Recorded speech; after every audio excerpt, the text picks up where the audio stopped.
Pria ini adalah seniman. Ia membuat boneka dari tulang belulang anaknya. Karena ia masih tak terima atas kematian anaknya, pria ini hidup di tempat terpencil di Jepang.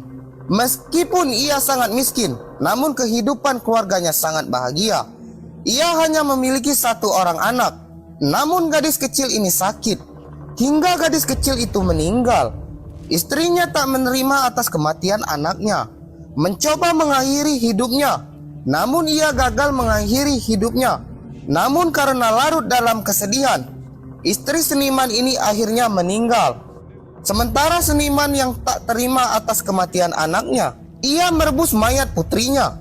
Dan ia juga mengambil rambut anaknya.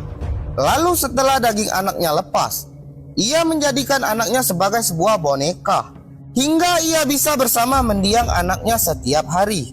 Sementara istrinya dimakamkan warga di atas bukit. Puluhan tahun kemudian, ini adalah sebuah keluarga kecil.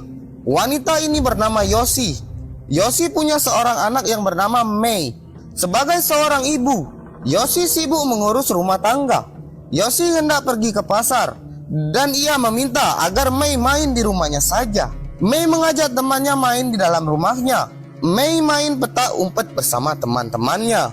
Mereka bersembunyi di peralatan rumah tangga. Ada yang sembunyi di lemari, ada yang masuk tempat beras. Setelah pulang dari pasar, Yoshi tak menemukan Mei anaknya. Teman Mei mengatakan kalau ia tadi main petak umpet di rumah Mei.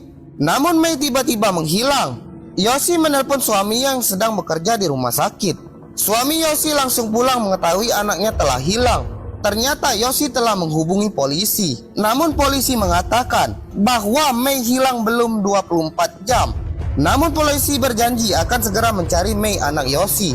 Dan saat malam Yoshi mencuci pakaiannya. Namun betapa kagetnya Yoshi karena ia menemukan sesuatu di mesin cuci. Ternyata Mei yang main petak umpet tadi siang bersembunyi di dalam mesin cuci. Dan ia kini tergilas oleh mesin cuci saat Yoshi mencuci. Yoshi sangat terpukul atas kematian Mei anaknya. Bahkan ia sangat depresi dan sudah tak mau hidup lagi.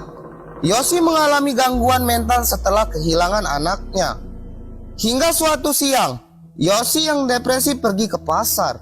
Namun tiba-tiba Yoshi melihat ada sebuah boneka yang cantik. Boneka itu mirip dengan Mei mendiang anaknya.